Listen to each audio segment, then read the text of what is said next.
Hello, good evening, everybody. This is the SMPTE New York November meeting, and we're really honored today to have three of our leading professionals in the New York area. Todd Douglas Miller, the director of the Apollo 11, the IMAX experience. Will Cox, the CEO of Final Frame, who's also an impressive colorist. And to round it all out, Eric Milano, who's the sound mixer for the film, who's also, we're really just an amazing sound mixer, and we're lucky to have him. So we'll get started now. And who would like to start? Well, I guess I'll start. All right, so this is a little movie called Apollo 11. So Apollo 11 really started with a question: could we capture the multitude of this event using only archival materials? Before we did the film, we actually were contracted by CNN Films to do a short film based on Apollo 17, and that was called The Last Steps. It was a short film, and we had approached NASA to get our hands on everything that was Apollo 17 related. And that involved not only audio, but film footage, any videos that were taken, even home movies. We just kind of cast a wide net and got our hands on everything. In doing that film, we learned a lot. And a lot of the people, including Will and Eric, that would work on Apollo 11 worked on The Last Steps. So that we really kind of cut our teeth on that one. And we utilized everything, all archival approach. The sound design was very similar. The music composition was very similar. But it was a really fun little short film to put together. But when it came time to do Apollo 11, we were approached again by CNN Films. They said, "Could you get a moon landing film done in time for the 50th anniversary?" This was when they asked us that question. It was 2016. The beginning of 2016, and the anniversary was in 2019. If you remember, we landed on the moon in 1969. So I was kind of hesitant at first, simply because we had already done a space film. I was kind of moving on to other things. Plus, it was really hard making the short film, and I didn't know if we could sustain that level of suspense and kind of keep the creative up, and also the technical side of it for 90 minutes to 2 hours. But as we kind of got into other projects, we kind of kept coming back to this. And our archival producer at the time, Stephen Slater, based in the UK, he was 5 hours ahead of me. We're in New York, and he would send me these synced timelines of mission control guys from some audio that he was getting from NASA, and some digitization that they were doing. And it would just like suck me back in, and all of a sudden I'd realize I'd be sitting on the computer for 8 hours developing scenes around what Stephen was putting together.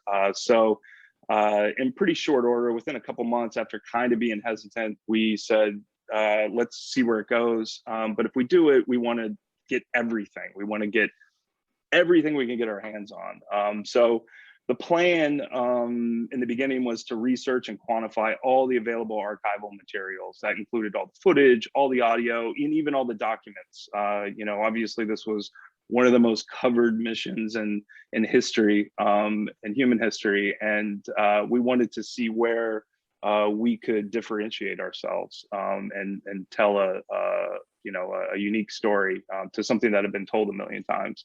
That also included digitizing all the available sources in the highest possible quality. Will, you can kind of talk to this, because pretty early on, I said, if we do this, we need to rescan all the original elements, because I had looked at what had been scanned and the quality really wasn't all that great. There was some stuff that was pretty good. But at the time, we only knew of the 16 millimeter and 35 millimeter that existed. And Stephen had a very large collection of that, having worked on a lot of this stuff, because it's all public domain over the years. And then we also were engaged with NASA and the National Archives to get as much film as we can get our hands on, everything related to the mission.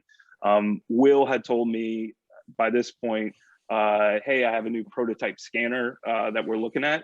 We can do, at the time, it was 8K. Wait, I gotta stop you. I said I thought we might have a prototype scanner. We very much did not actually have it yet. And you were like, hey, let's do it. Sorry. Right. So point of order there. Right. So it all moved pretty quickly, I would say. The research stage of it was kind of at the tail end of 2016. We were into 2017 when I got an email from the National Archives saying that they had found about 60 reels of 65 millimeter Tadeo formatted large format film. Had no idea what was on it. The cans looked like they possibly could be, something interesting.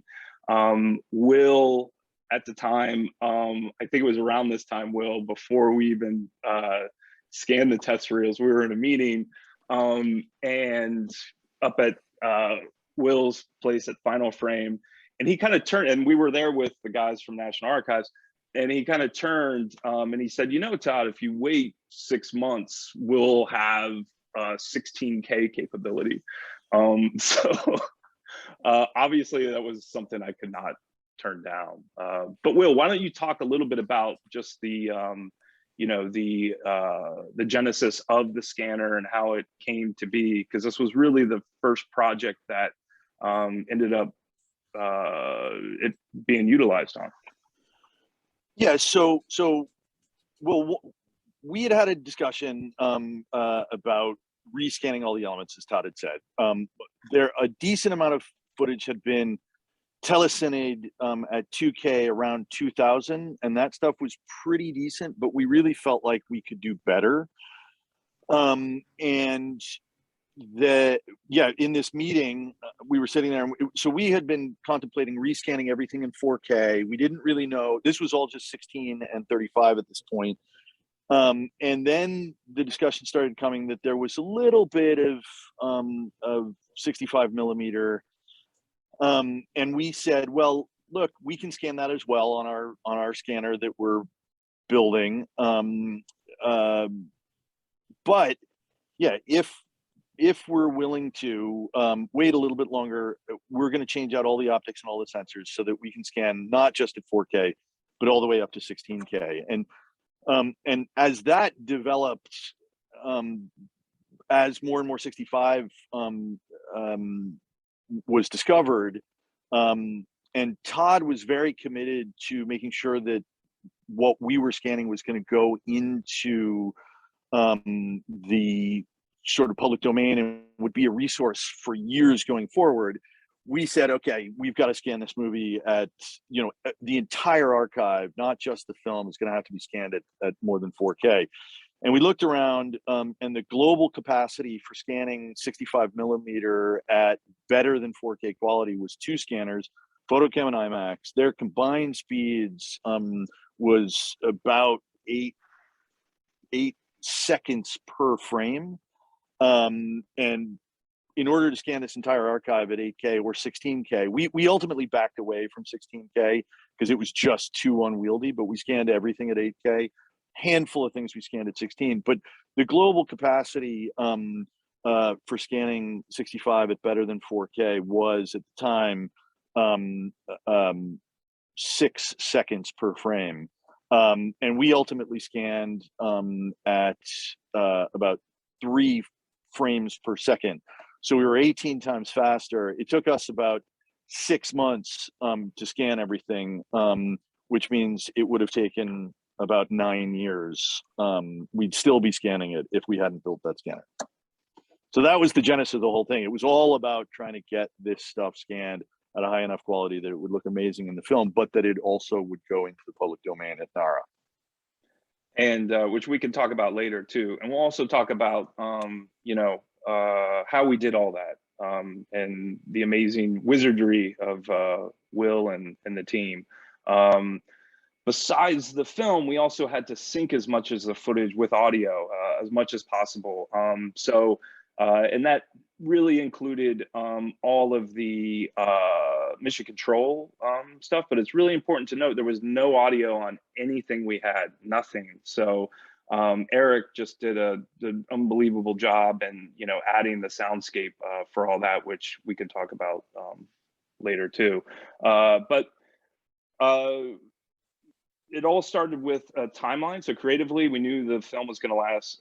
The film was going to cover a 9-day timeline, which was the timeline of the mission. And we also wanted to include all the astronauts, families, and any of the mission personnel that were pertinent in the process. So here is this is actually a shot of one of the rolls, one of the reels. And all told, we film scanned 504 film reels. That's actually not accurate because we got about 100. This was just out of the National Archives, but with NASA down at the Marshall Space Flight Center, we actually took about 100 more reels out of there. And that was a lot of the 70 millimeter military grade 2 stuff, the 10 perf, if people are familiar with that. The real slow motion, overcranked camera of rocket launches. So the question became, are we gonna go down to NARA, to National Archives, and is Will gonna, with a bunch of people, sit in a truck and and scan all this stuff? Are we going mobile? How do we do this? So to National Archives credit, this entire operation was run by Dan Rooney down there. He really made the call to send all the reels to us. And the advantage of doing that was that Will could work and his team around the clock, much like Mission Control. They can work in shifts, whereas we were limited to the public hours when we were down at National Archives. So again, just like Will was talking about, it would have taken us a gazillion years. I mean, I can't remember how many years it would have taken us. We did the math at the time if we were limited by visitor hours, but it just wasn't feasible enough to put together an entire film. So we had these reels transported, sometimes in like 30, 40 reel batches. They went from College Park, from NARA's facility to Final Frame. In Manhattan. They were in climate controlled vehicles. There were 2-person teams nonstop. We had RFID, GPS, so we knew when they were coming. If you put yourself back into that time frame, there was the threat of a couple of government shutdowns going on. So it was just really nerve-wracking to have all the film and the assets, the digitized materials, all in one space. And we were constantly racing those days where the van would show up, dump a bunch of stuff, and then have to load all the other reels that were digitized, and then hightail it back to College Park before the gates closed at NARA. So anybody that's been on the I-95 corridor knows it's quite a feat to get down there, and back in less than 8 to 10 hours. So here are the reels. This is Sandy Patch, who ended up really spearheading the technical end for Will.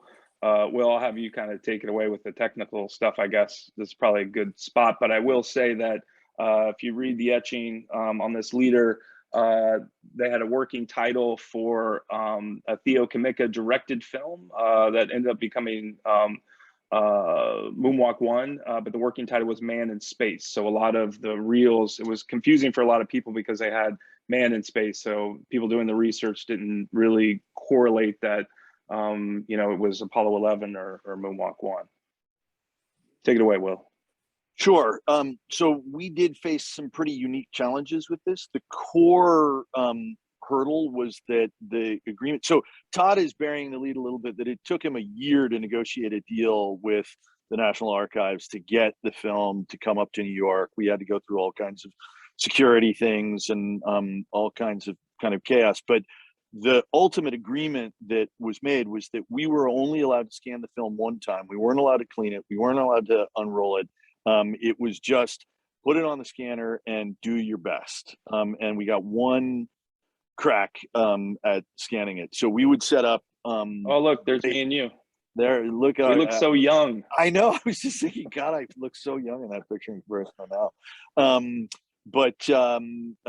Yeah, so this is where we had to make new gates for the 70 millimeter 10 perf. That's Mike Waldy. If any of you know Mike Waldy, he's been around for a long time. We had to rewrite the software. That's Paul Dunhill on the right hand side. They're the two sort of, as you can tell, crazy engineers from the UK. Mike Waldy sounds exactly like Todd, who Michael Caine. Michael Caine, thank you. Sounds exactly like Michael Caine. Anyway, so why you never want to stop talking to him, because he's endlessly fascinating, and he will go on. But anyway, so that was the core challenge. We did hit a wall trying to scan at 16. It was just too much data and was going to take too much time to just move around. We were doing everything on 16 gig fiber inside the facility. We were scanning 12-bit, or did we scan 16-bit EXR? No, yeah, we were scanning 12-bit DPX. It's been a little while. But we never knew, if there were splices in the film or if they'd turn the camera on or off. We were kind of chasing exposure the whole time. So we did our best to make sure that, because we anticipated for this delivery, there was only an SDR requirement, but there was discussion. We were pretty motivated to anticipate this in an HDR pipeline. Ultimately, we were rushing really hard to make a Sundance deadline and to get content to Todd. Because what you've got to keep in mind is nobody knew what was on the film. So Todd was like, I can't cut. It's not like we were scanning stuff where dailies existed.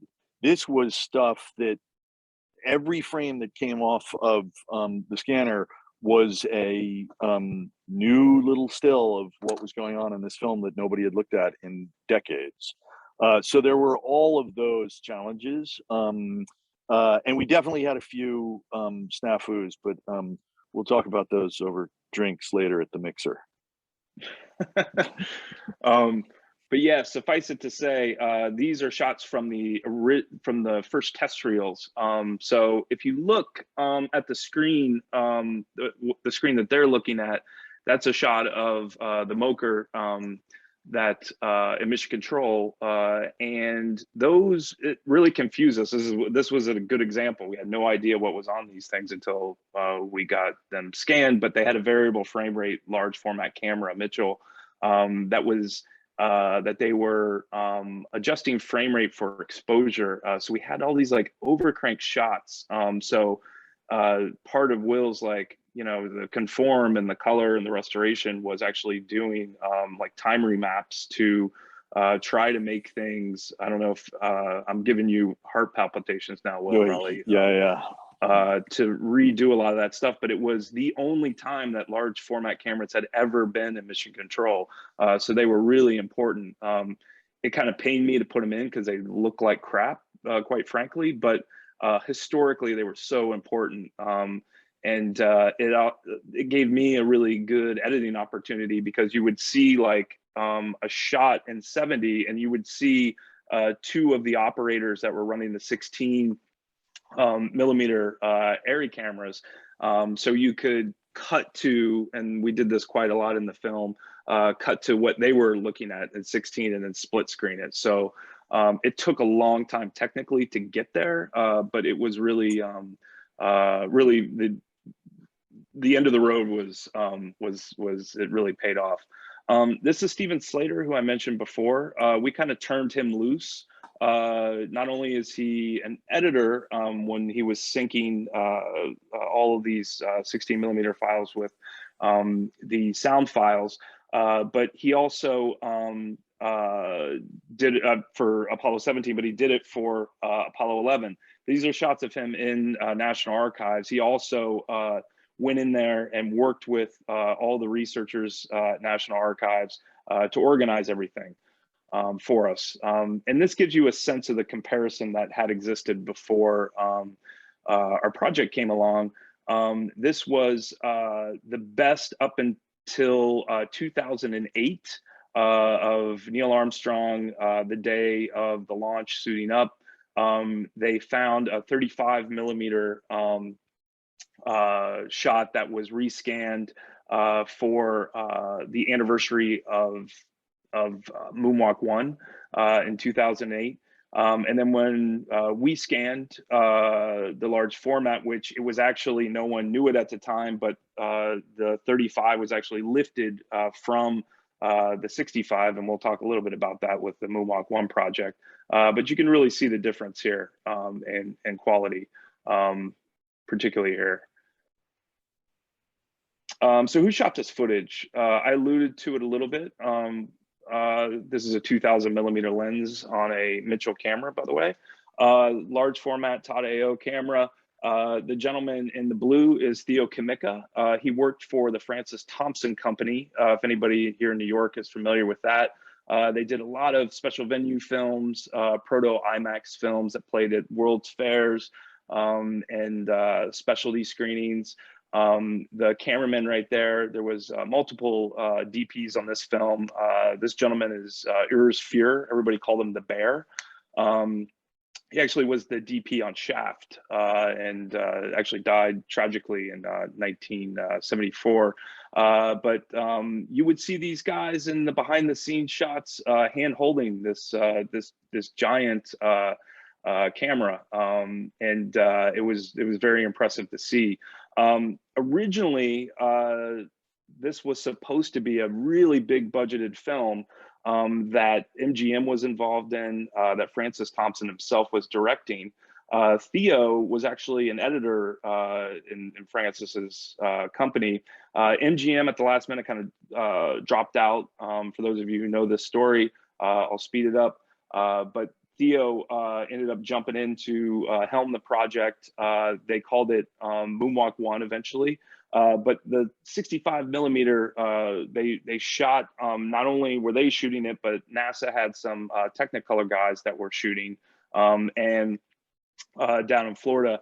And Theo was working in the lab with these reels, and it just got to be too much working on 65. So they made a lot of what do you call dupes down to 35, and then ended up releasing the film in 35. The 65 millimeter ended up down at Kennedy's Space Center, and then eventually made its way up to the National Archives, where it sat for the better half of 50 years. And people have said to me, well, it was lost. It was never lost. It was actually being very well curated. It's just, you know, it's the National Archives. It's, you know, we like to joke it was sitting next to the Ark of the Covenant over there from Indiana Jones, but they have a ton of stuff, and until, you know, we asked, I guess nobody had really asked. So our, you know, deep gratitude to this film crew for doing what they did. And for those of you who haven't seen Moonwalk 1, you should check it out. It's an amazing film, and it definitely influenced Apollo 11. So that was the film part of it. We also had this audio. We refer to it as a 30-track historical voice recordings, but in actuality, it's actually 60 tracks. And these are, if you can imagine, every single person in Mission Control that had a headset on, they were all being recorded on these loops. They went 24/7. They never stopped, and we had over 10,000 hours of it. It all told went up to about 11,000 hours, and there's actually 18,000 hours on Project Apollo. Apollo 11 was the first one that got digitized. So there was a team at Rice University that was working on this in conjunction with the audio team at NASA down at Johnson Space Center when we came along. So they gave us kind of their raw records. And then we, in turn, turned it over to this gentleman, Ben Feist. I've known Ben back since Apollo 17, the Last Step short film we were working on. And Ben, in working with actually a grad student in Europe, developed an algorithm to deal with all of the known issues that we had with this audio. It was just, it needed defluttering. It was, there was noise that was introduced, a hum at some kind of, Eric can probably talk more about it, but some kind of hum at the introduction of when it was digitized, and it was just a real nightmare. Oh, this is Ben. I have no idea what any of this stuff means. I'm sure it makes sense to pretty much everyone that's on this talk except for me. But suffice it to say, it was just a really amazing technical effort that Ben had done. So from an editing standpoint, I just got a hard drive. And again, there was no transcripts for any of this stuff, 10,000 hours. We just had to listen to it. So, and this is what, when we imported it into, I guess this is like Adobe Audition, this is what 26 of the 60 tracks looked like. So each one of these, you have crosstalk happening, guys that are calling each other, they're going to the back room. Sometimes you even had astronauts on comm that were calling their wives, guys that were on the mission, calling the families, letting them know what was going on.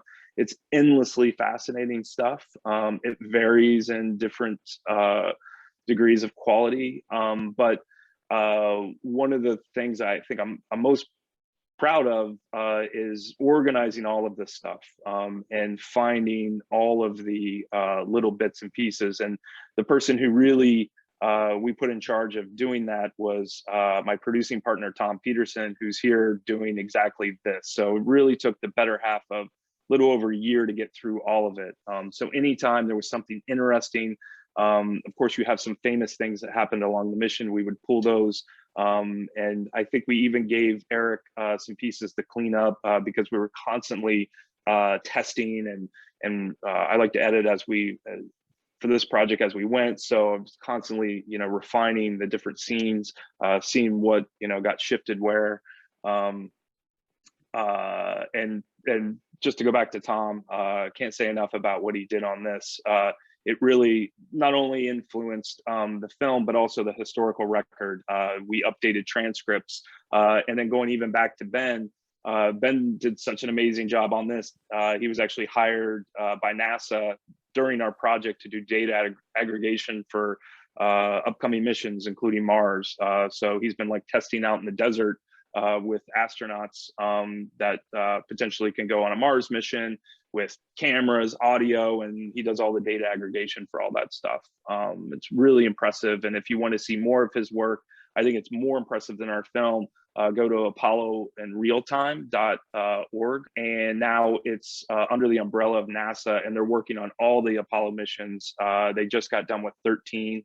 And you could actually on off, there's a little GUI that has all of the controllers and where they sit, and you can on off exactly in real time what they're saying and who they're talking to. It's really impressive.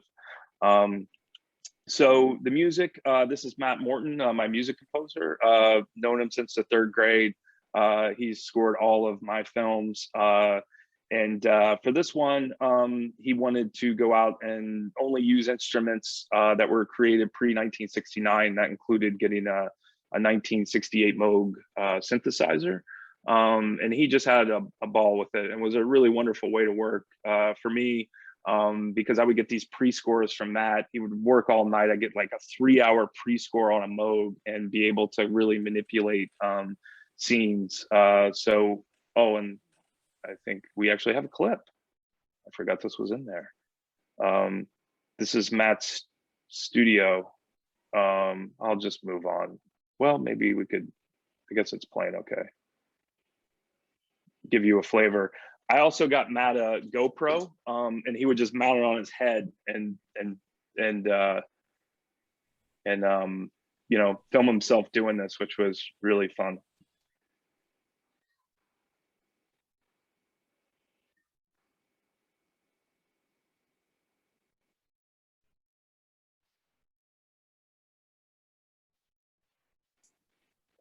It's really an incredible instrument.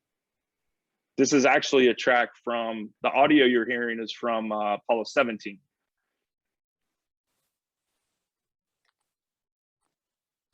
Oh, I'm not hearing that audio. And Todd, I don't think the audio is actually piping in. All right, we'll move on because we have Eric here, and I met Eric. When we did Dinosaur 13 way back when, and Eric has scored everything I've ever done since. I think he is just the most amazing, versatile, flexible sound designer, sound guy, audio guy I've ever worked with. And a lot of times, and Eric kind of fit right into the family. So much of us, we wear so many different hats. You know, going back to Matt, he mixes his own music. He's, you know, plays all his own instruments, produces the music himself. It's the same thing with, like, even when we shoot things, we, you know, obviously we didn't shoot anything for Apollo 11, but the scanner was like our cinematographer. So, you know, Will was our cinematographer on this thing, and, you know, as well as being, you know, the DI colorist and, you know, director of film restoration and everything else that he does. But Eric is, I just can't say enough. I think on Dinosaur 13, your official title was probably like re-record mixer, but you ended up doing all the dialogue, editing, all the, just because it was crunch time back then. This was 2014. So, chasing a Sundance deadline, and like there's not, you know, there's so many films that are getting done, and it's like you just got to get it done. So he ended up just wearing all the hats, from Foley artist to you know, to the sound design, to the re-record mixing, to the editing, the sound editing. So and I think our plan for this, correct me if I'm wrong, Eric, we were actually going to get a pretty big team because we had so much of it. But again, we just started, like, I think we worked for so long that you just kind of did everything, you know? Yeah. Well, what happened, as I recall, is like, because you were just getting the footage in little bits and pieces, you would edit like a 10-minute bit, and then you'd be like, oh, Eric, you know, we got to get this done in, like, by the end of, you know, like in 3 days, because I need to show it to these people, you know, blah, blah. There'd be something like that going on. And I'd be like, oh, I don't have time to hire anyone. Okay, I'm just going to do it. And then I would just do it. And then there'd be another little piece that, you know, like, oh, I just finished another 5 minutes and you got to do it. And I'd be like, oh, okay. So I think that was a lot of the story behind it. Yeah. Yeah. And it was one of the things that goes back to testing. We wanted to, a good friend of ours, Zareth Barish, who was the director of theaters down at the Smithsonian. There's a million reasons to go to the IMAX Smithsonian. And Zareth runs a tight operation down there, but he let us test in off hours on that screen. And that screen is very unique because it has, it was the first IMAX screen in the US, but it's got all these corks in it. And you know, if the stuff looks good and sounds good down there, you're gonna be all right everywhere. And just fun fact, it happens to be Mike Collins, the command module pilot for Apollo 11. He was the first director of the National Air and Space Museum. So we actually tested that, what Eric was talking about, the first 10 minutes, or actually, yeah, it was the first 10 minutes. And we went down there and tested a bunch of stuff, but we invited Mike and Collins, and his daughters came, and Neil Armstrong's sons, Mark and Rick, and some other people that were affiliated with the mission to sit through a launch. That was our biggest thing, was the launch. Did we get the launch right? So it was like Eric had like 3 days to like make the sound of a Saturn V rocket, you know, sound good. If I remember, Mike said, he said, you know, we're all excited. I'm nervous. You know, did we get it right? Did we get it right? How did it sound? He's like, well, how the hell should I know? I was on the inside of it. So, but we did have, you know, some really good opinions, I would say. And luckily we did have the luxury of time, because while Will was working on all his stuff, we could kind of hone in on, you know, the bigger kind of set pieces in the film, the launch, any kind of docking maneuver that happened, crowd noise, all the ground operations that happened, recovery. And I think Eric just really knocked it out of the park. And I've seen this film play in so many different theaters, and so many places around the world in the last couple years, and I'm always impressed at how great it sounds. And that hats off to Eric. But what do you think, Eric? What was like your what was like the hardest part that you did besides working for me? Right. I one of the hardest parts is not what everyone would expect. You think it'd be the launch or the spinning radio or things like that, but one of it was the crowd scene, when there were so many different, because really what we're going for is reproducing. We want it to just feel as natural and real as possible, and we don't want everyone to know that they didn't record any sound with all the footage, that there's literally no sound for anything. We want it to feel as real and natural as possible.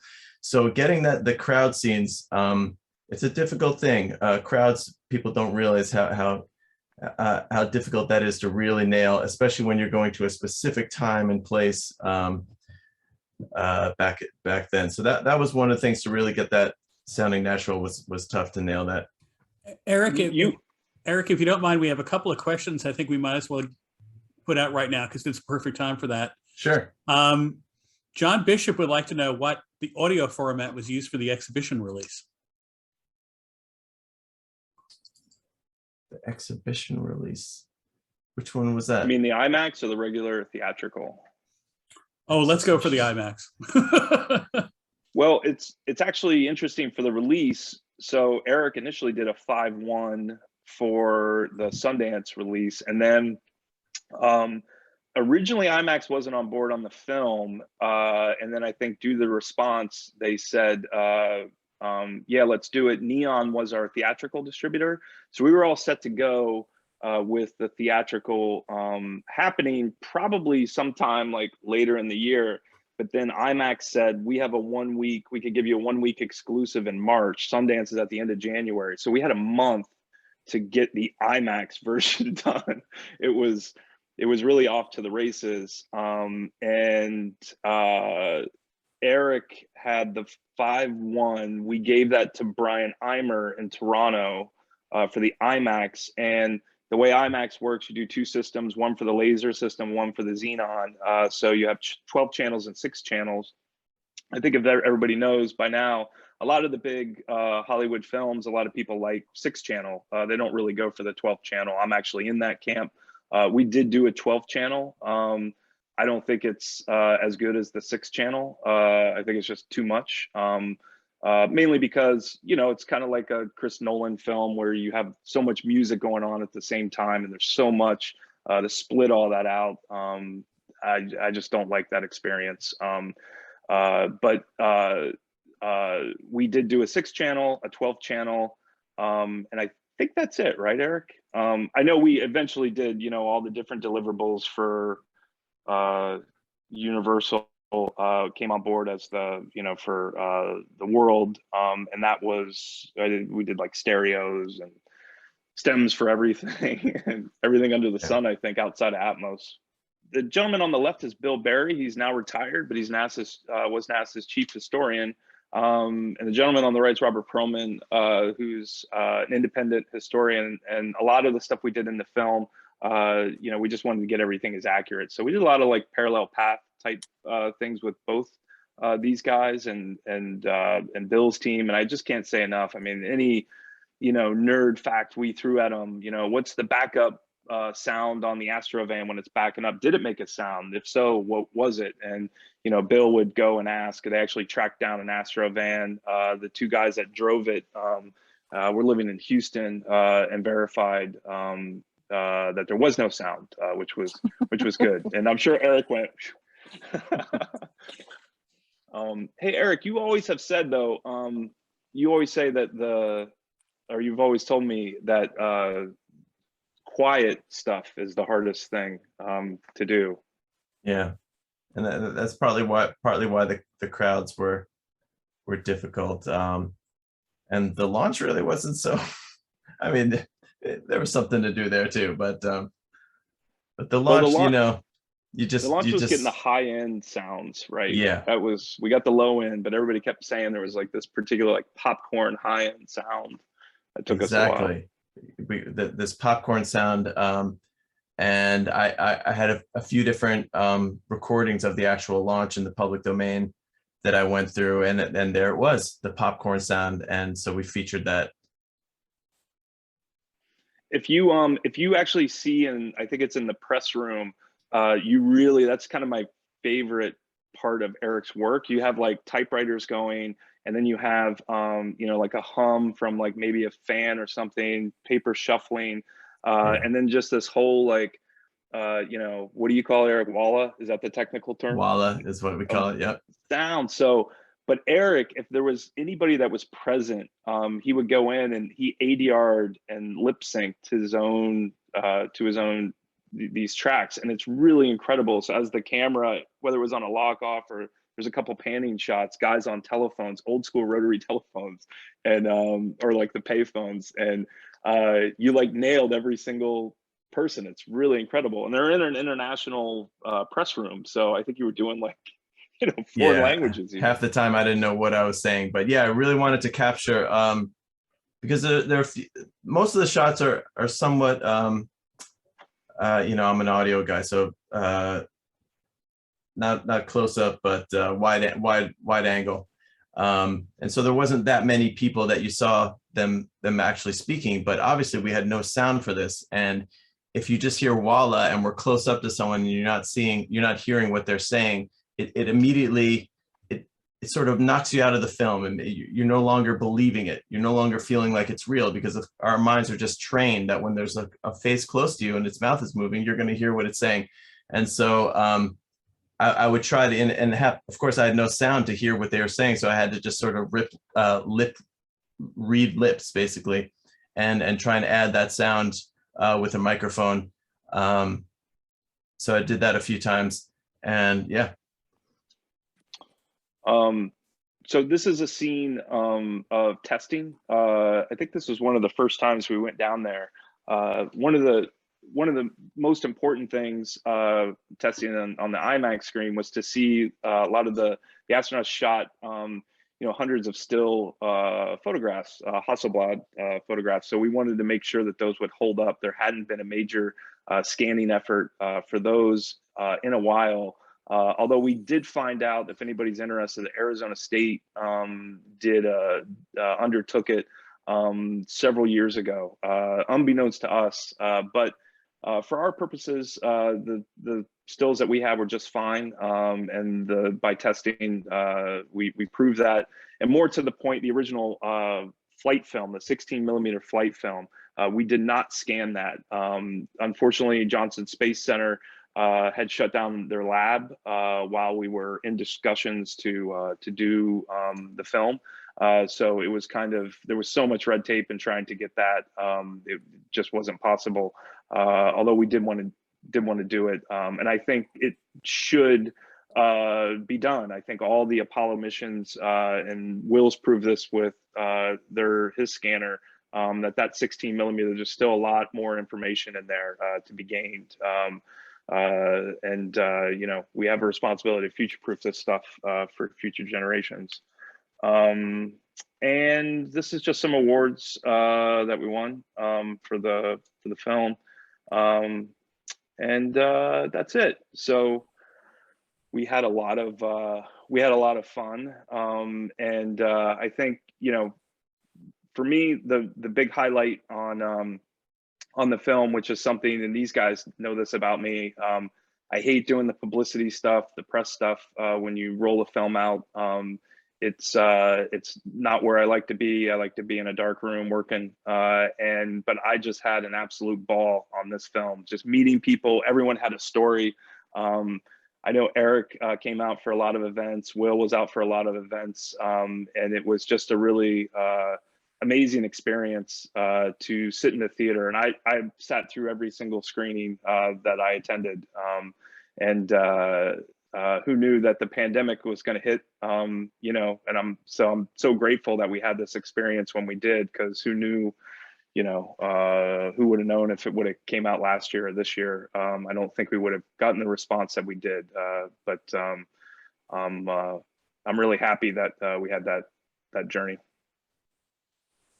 There, if I may say one thing that always sort of gets lost in this is, just so that everybody knows, you've now seen the vast majority of the number of people that have worked on this film. There were a lot of ancillary support, but when Todd says he likes to sit in a dark room, there were no assistant editors on this project. Todd edited the thing entirely by himself. Tom, his producing partner, no assistant, no PAs, no associate producers, no nothing. The entire production company was those two guys. Eric did the entire movie basically himself for audio. We internally had about 3 people. And again, it wasn't entirely by design. It was just sort of how the project kept rolling and how hard it was to keep things going, that it stayed a very, very small crew. So even though the film to me is an enormous accomplishment, it was done with a very small handful of people. Obviously there were loads. I don't want to diminish the fact that NASA and the historians and all those people played an enormous role, but in terms of just the nuts and bolts of getting the movie through the movie making process, it was quite a limited number of people. You know, there's an efficiency that happens when you're the one handling it all, you know, and also just creatively when you're just aware of everything that's going on, there is something that gets lost, I think, a lot in bigger productions, which I think comes through in this film. So that's a great point, Will. We have a couple of interesting questions coming in. John Schilberg would like to know if you got to meet anyone from the JSC Building 9A staff, like, for example, Jim Wheeler. I did not. I've met a ton of the flight controllers and you know, astronauts, but that name does not ring a bell to me. And likewise, I mentioned the audio that was done by John Wiseman, who they're engaged in a project now with the other Apollo reels. But I have not even met John, but I know of him down at JSC. Joe Torelli is asking a question about the cameras that were, he knows that Hasselblad modified their cameras for the lunar surface and Nikon as well. What was the largest format cinema film shot on the lunar surface, and who made the camera, if you know? That was just the 16 mil. And those were the oh God, why am I blanking? Wow. You can look it up for sure. I can't believe I don't remember that. I know they had the white Westinghouse cameras. You know, it was interesting because there was a lot of research that went into that. I mean, somebody should make a documentary just on the cameras that were used in space, even up to IMAX recently, you know, with the fragility of film and, you know, with just getting blasted by radiation and the like, but also just in zero G and the fluids, the internal fluids in the cameras. You know, they had really perfected it by Apollo 11, but it was a long road to get there. This is probably a question for Will. Were any scenes tested with an HDR grade to see what further information could be extracted? Well, we did ultimately do an HDR grade. So the whole film was ultimately, we went back in and did an ACES grade in its entirety on a later release for Universal, right? It was Universal, yeah. So we ultimately did do a full HDR grade of the film. There were, as I had indicated a little earlier, the real challenge was about getting the exposure right in the scan, and making sure that we had as much low light and as much highlight as was there. And on a handful of reels where we knew that we were struggling, we did actually scan the film twice, and then we would composite together elements. So we would use the sky from one scan and we use the ground from another scan. But during the scanning process, we did not have enough time to engage with the idea. We were like going as hard as we could just to keep up. So the other thing was that they would send us 40 reels of film each time.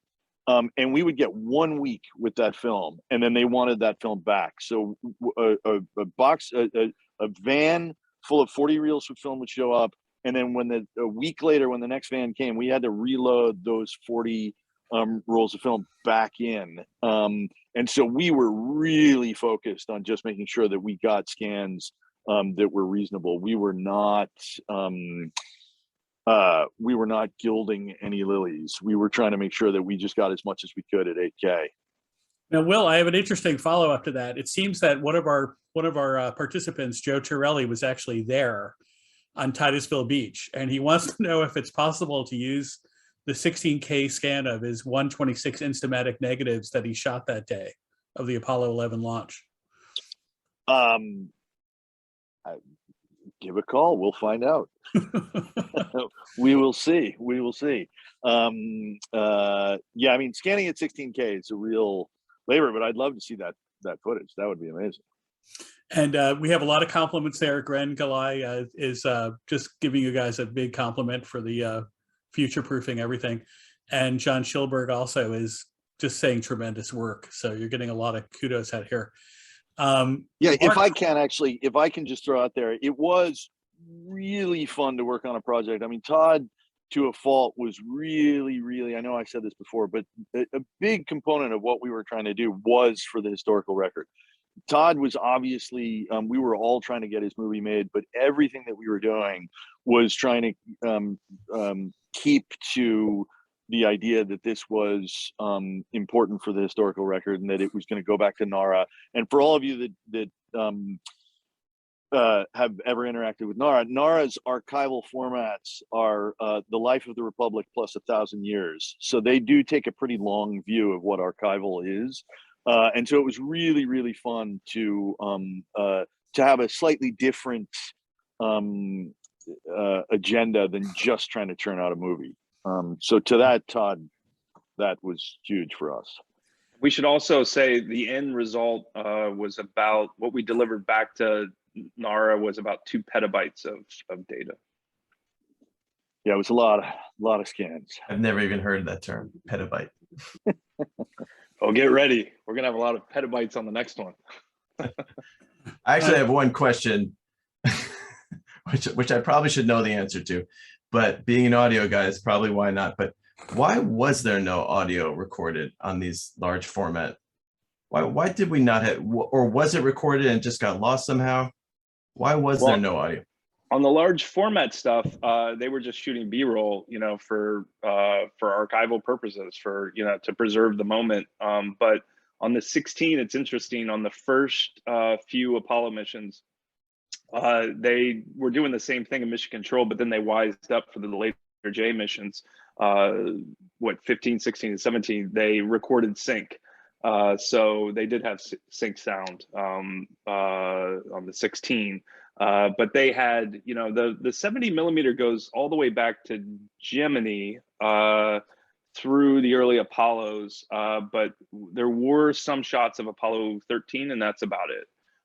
So, once NARA gets their, front facing or forward public facing, website together, and they get back on their feet from the pandemic, people are going to have a lot of fun rifling through all that stuff. There's a lot there. Many movies can be made from this footage. If I can jog your memory a little bit, there's a nice anecdote that you once talked about that involved different colored turtleneck shirts and their role in synchronization of audio. Could you talk about that a little bit? Yeah, that's all Steven. There was one Capcom capsule communicator in particular, and they kind of razzed him on the loops too about wearing a turtleneck sweater. I don't want to put him on the spot and say who it was, but he's in the film wearing them. But 2001 had just come out, so and the main character had a turtleneck sweater, so everybody was thinking that's why he had it on. But he had a yellow one, a white one, a black one, and when you're looking at the 16 and you're trying to sync it up, Stephen was very creative and finding ways to sync it up. Sometimes if you were lucky, you know, they would pan the camera over to a clock. That's when you were like really lucky. And then they would pan back down. You can at least get a sense of what the day was. And, you know, these guys became like family members because you would just, you know, as you're just looking at hours and hours of footage, you get to kind of know, you know, who was on shift and what day it was. But the gold standard was, you know, which color turtleneck was on. So I remember we laid out in our timeline that Stephen and I were sharing, you know, there is a 9-day version of the film. Each, you know, sequence was a 24-hour, you know, sequence and, you know, in the edit suite, and we would just put everything on there. So we actually had, you know, like a little slate that just said like white turtleneck, and all the white turtleneck clips went into here, and then yellow, we, you know, determined we could tell from the day, you know, what it was. But it was a real kind of, I guess it was, the turtleneck became like a Rosetta Stone for mission control footage in a way. Brian Koblar says, of course, it's an absolutely wonderful presentation, but he wants to know what your next project is. Well, we have, there's actually 2 really big archival films that we're working on. We're also doing, our next thing is a documentary. And then we also have a fiction thing. So each one of those projects are years away, but we're actually shooting this doc in large format, which is really fun. And I think it'll probably be out in like 2023. That kind of leads us to Mark Foreman's question. If you were going to do a project, shoot a project like this today, what format would you use? I love film. I grew up on film. You know, I've bled, my fingers have bled many a times cutting film, hand cutting negative. And when digital came in, I remember when the Vericam and the, you know, the Sony Cinealta came in, I was very hesitant. I was one of the last adopters. I really enjoyed the process of film and working with film. Having said that, lately we shot Dinosaur 13. We actually shot on DSLRs because we had no money, and we shot over the course of 3 years, and we were out in the middle of the Badlands in South Dakota and Wyoming, so we needed something that was rugged. But our next thing is going to be on large format digital, and I find, and I think Will, having worked with so many different cameras, could probably jump in. But Will's always told me, you know, Arri's got something they figured out in their sensor, and we've been shooting a lot with the Arri large format camera, and I totally agree with that statement he made years ago. There's just something in there that you know, really approximates you know, what large format, you know, 15 perf IMAX can do. Yeah, John Bishop has asked another question about, he wants to know about a comparison between the IMAX HDR and the Dolby Cinema HDR, or any comparison like to make between the 2 different kinds of formats for exhibition. Well, if I may, well, Todd, I actually don't really know. I mean, IMAX standardizes at 24-foot Lamberts for their screens. I don't know about an IMAX HDR in theaters. That may just be my ignorance. IMAX does a special sort of print mastering pipeline where they reset up at roughly twice the brightness that you'd find in a normal theater. But none of that was a PQ curve kind of situation. So I don't know the difference between 2084 and what IMAX is doing in HDR.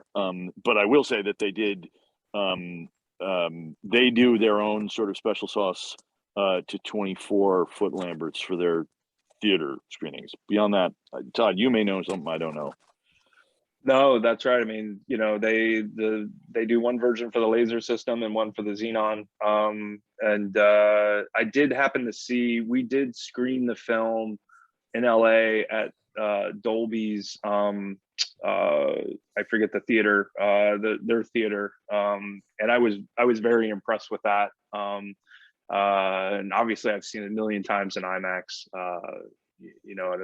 In different, different places, but both were really impressed me. In fact, I think the Dolby really shocked me because I wasn't expecting it to be that good. But I don't even remember how that would have came from the distributor. I just showed up for a screening, but it was really, really impressive. I don't know if that came from like an IMAX clean plate that was bounced back. I don't know, Will, if that came through you. I don't know if that was an HDR thing. I'm not exactly No, sure. because that predated our HDR grade, I think. So they must have just done some sort of post-processing. What I will say, which is mildly off topic, but the real hurdle in this project was because we weren't allowed to clean the 70 millimeter, we had done just an enormous amount of digital restoration.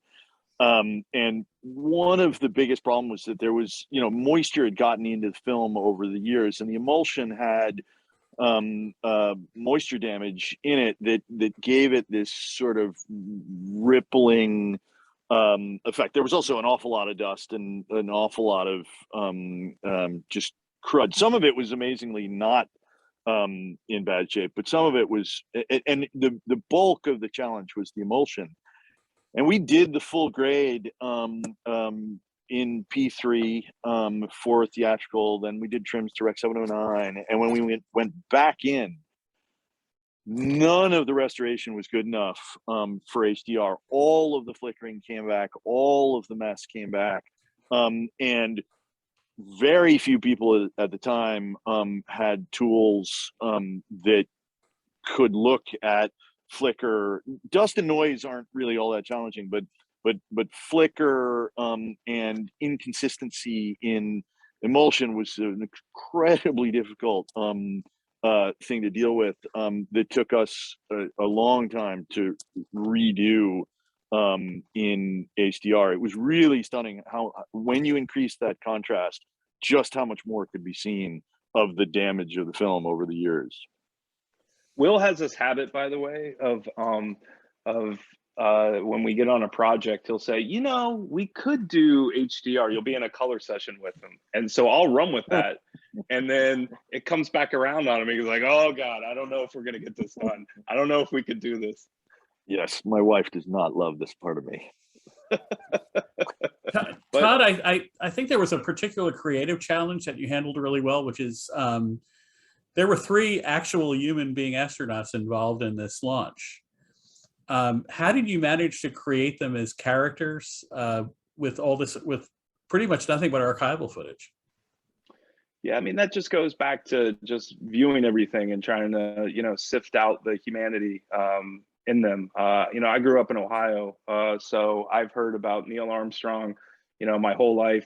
Every other, street and buildings named after him there. So I had been steeped in this, the legend of, Apollo 11. But when you actually talk to, Michael Collins or Buzz Aldrin and or Neil's sons and Mike's daughters, you find out, yes, they've lived a different life, in the public eye for so long, but they're people too. And that was probably the toughest part of the film. We did do a little kind of montage for each astronaut in the beginning, that when they're getting suited up, to just kind of give the backstory of their life up until that point.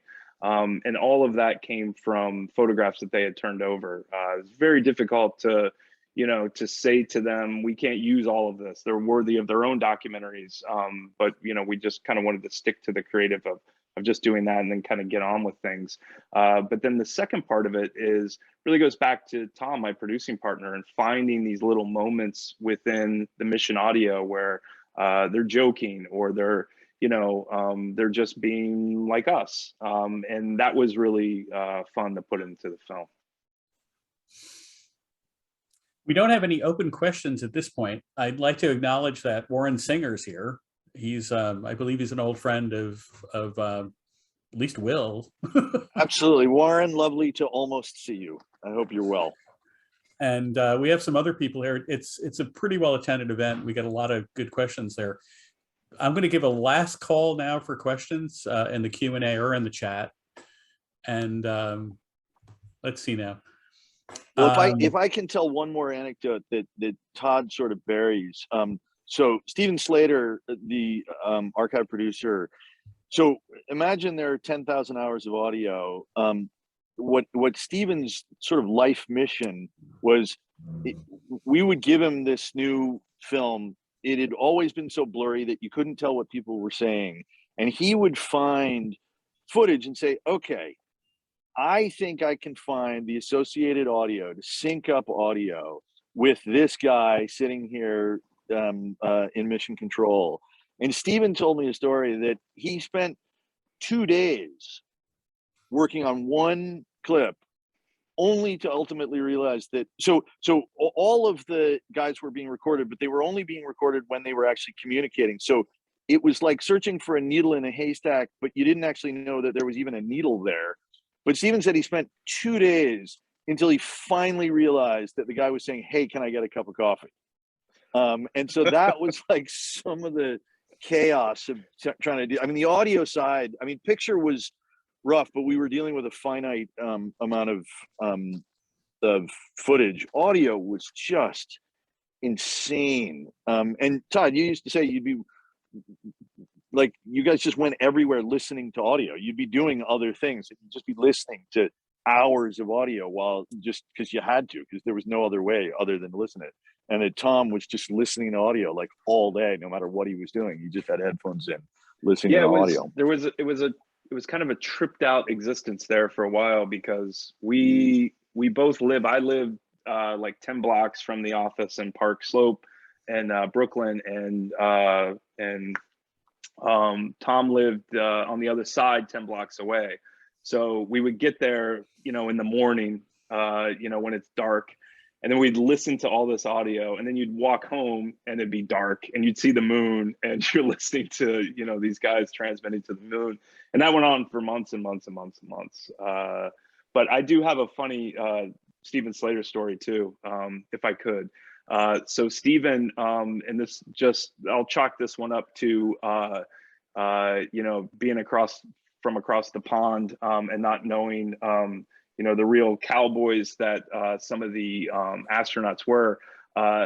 He had one problem with, there was, and it's in the film, Charlie Duke, who was on Capcom, says something, so one of the astronauts says something down to him, and he goes, well, no, shh, just like that. Well, no, shh. And Steven bet his life that he actually said, and he sunk it up, like he found it and sunk it up. And he said, well, he says, well noticed. You guys have it wrong in the transcript. He says, well noticed. I said, what do you mean he says, well noticed? So nobody says that. And, here in America, Steven, nobody says, well noticed. I've never heard that anywhere. So we went around for months asking everybody about this. So then we got invited to go out to Zurich, Switzerland for the Starmos Festival, which I highly recommend people go check it out. It happens every 2 years. It was founded by Stephen Hawking. And they gave us a medal, which was really, really nice. But while we were out there, a lot of the astronauts were out there, all the Apollo guys, and Charlie Duke was there. So I hadn't seen or met Charlie. The film had been out. This was the summer of 2019. And Stephen was with us out there, and we got in front of Charlie Duke, and we said, Charlie, we have a question for you. You've seen the film now because it's screened out there. I said, now you remember that scene where you said, well, no, shh. Stephen here thinks you said, well noticed. Did you say well noticed? He said, I would never say that. No, of course I didn't say that. So Stephen's face got really red, and he had to run back to the hotel with his tail between his legs. But that was the only thing I think Stephen didn't nail. We have David Leitner here who worked as part of a team making an earlier film on the Apollo mission that was pretty significant. And one thing he's pointed out is that the 60mm cameras used for the Apollo flights were actually made in Long Island City by John Maurer. They're actually were locally made. And Phil Cianchi points out that John Maurer is a member of the SMPTE Honor Roll. So I just figured to get that out there. Yeah, and I know David. Hi, David. And David's film is For All Mankind, and for everybody out there who hasn't seen it, it's phenomenal. It's just such a huge inspiration to not only me, but everyone on the team. It's just an incredible piece of art and history. And we did a couple of homages to the film in there. You could tell at the tail end of the launch sequence, you know, nobody beats that shot from For All Mankind. In fact, when we were in Zurich, Brian Eno was there, and the music, you know, that was used there. And David was really like the pioneer for all this stuff. He's the guy that went down to JSC and you know, got all of those reels in good enough shape for that film. So you know, I got to meet David. I guess it was back in 2019, and I think we both agree it's, you know, working on these films like this, you know, you just kind of want to don't be the weak link in the chain. You just want to keep it moving, you know, because you know that space, Apollo, there are endless stories that can be told here. So you just want to always show up with your A game. And they certainly did on For All Mankind. It's one of my favorites. And I hope that, you know, our film was as good as that. And I hope somebody makes something, you know, better than all of us someday. Yeah, Phil Falcone is also noting that his father was part of the NBC pool feed for the launches, and he would have liked to have had access to all of those additional channels you had from Mission Control. And do you want to talk a little bit about the biometric data you were getting off the astronauts? Yeah, it was really interesting. You know, first of all, in Mission Control, there was public affairs officer, PAO, you know, NASA and their 3-letter acronyms.